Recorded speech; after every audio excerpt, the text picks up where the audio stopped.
And who made this for you?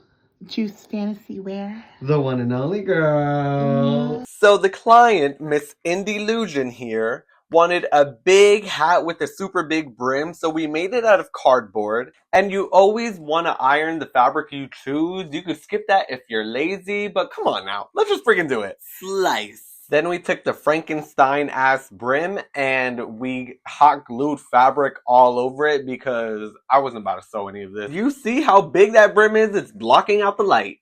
Then I had to get the radius of the brim itself, and who'd I think I was? I thought I was showing off my cookies here, 18 inches. And this was the hardest part at first. I had to basically hand sew fabric onto the hat itself to match the brim. Then from here, I glued it off camera onto the brim, which was very scary to do because, you know, I didn't trust it that much. Then I covered the empty spaces with more fabric and glue. Now this part was a little bit trial and error for me. I tried pinning the ruffles on, but that didn't work. So I sewed the ruffles separately, and then I thought maybe I could hand sew the sewn ruffles onto the hat. Then came the real hard part, because I couldn't find a way to like ergonomically be able to hand sew this. I was like hanging it up, but that shit fell. Come on now.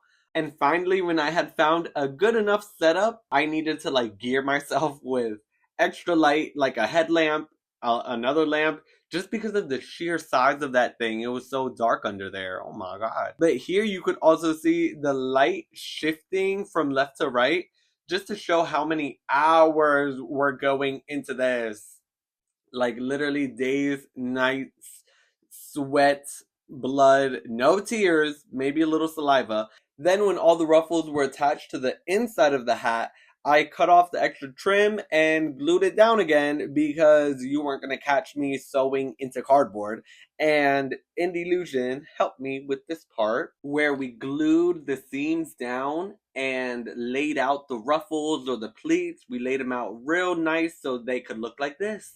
Okay, so this is not the finished product. We're gonna add some stones to her. But this is Miss Indie modeling this one-of-a-kind giant mushroom fedora headpiece hat. And she loved it.